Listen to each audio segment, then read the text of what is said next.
E aí pessoal, tudo bom com vocês? Nossa historinha de hoje, nós vamos conversar sobre uma doença que atinge 10% da população brasileira.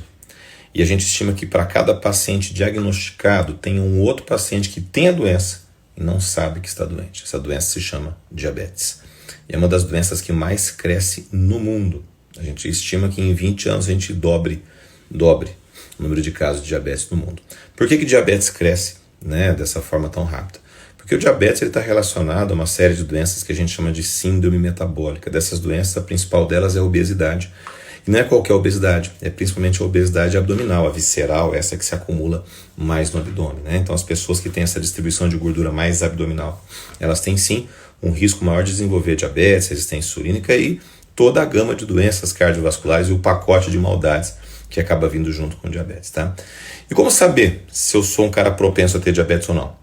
Então, em primeiro lugar, a gente sempre brinca por aqui dizendo que diabetes não é para quem quer, para quem pode, Então, primeiramente, geralmente diabetes tem um fundo genético. Então, se a gente tem familiares com diabetes, pai, mãe, avós, tios, a genética não é uma sentença, não é um carimbo na testa de que eu irei ter essa doença, mas a possibilidade de pode ser que eu desenvolva essa doença. Então, obviamente que, medicamente falando, aquelas doenças que incidem mais nas famílias, eu como médico tenho que ter uma atenção um pouco especial com elas, Não posso simplesmente cruzar os braços e falar, nossa, não é que você virou mesmo?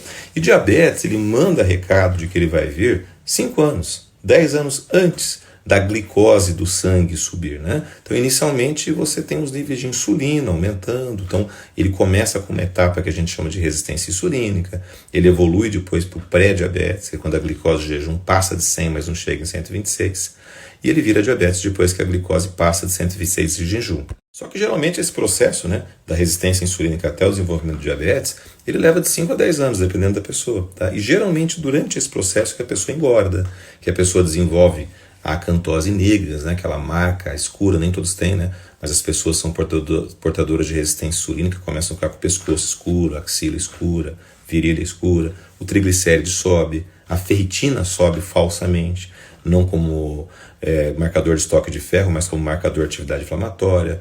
O HDL, que é o bom colesterol, cai. Nos homens, a testosterona diminui. Então, dá para eu ter uma pista de que o diabetes vem vindo a partir do momento que esses exames estão alterando. Então, eu recebo no meu consultório muitos pacientes que já têm esses exames alterados, estão engordando, testosterona caiu, começou a escurecer o pescoço, mas não caiu a ficha ainda, Já passou às vezes até por outras avaliações médicas e ninguém diagnosticou que isso podia ser resistência insulínica que poderia levar ao diabetes. Então eu estou dizendo para vocês que sim, diabetes é uma doença que deixa a pista de que ele vai vir e pode ser prevenida, Nos stories anteriores eu tinha colocado para vocês que a Sociedade Americana de Diabetes, no congresso anual da sociedade que foi feito esse ano em New Orleans, bateu muito forte nessa questão de se prevenir ou de se tratar adequadamente o pré-diabetes, como maneira de evitar que o paciente desenvolva o diabetes. E colocou também uma situação de tratar o sobrepeso e a obesidade como forma de prevenir o diabetes. Então, muitas vezes, na maior parte delas, eu estou gordinho, barrigudinho, não é só uma questão estética cosmética, tá? Mas ele pode estar escondendo situações metabólicas que você desconhece e que pode gerar doenças como diabetes, a hipertensão, a dislipidemia, o aumento do risco cardiovascular, o aumento do risco renal, se eu não tratar isso adequadamente, tá?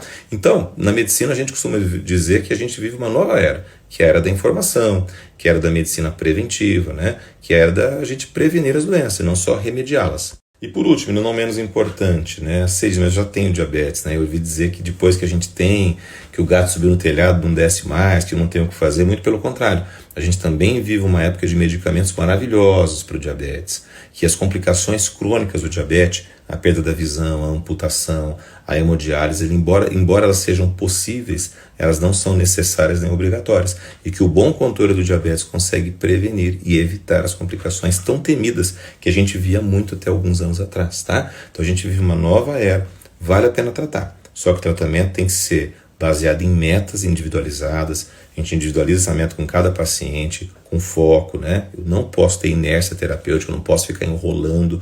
Então eu vejo muito paciente tomando 1 metformina por dia, achando que está tratando alguma coisa. Então assim, ela dá muita chance, existe muito conhecimento, mas eu tenho que aplicar esse conhecimento oportunamente. Bacana? Quanta coisa, Ficou com dúvida? Manda uma pergunta para nós, aqui na nossa caixinha ou aqui embaixo no nosso feed.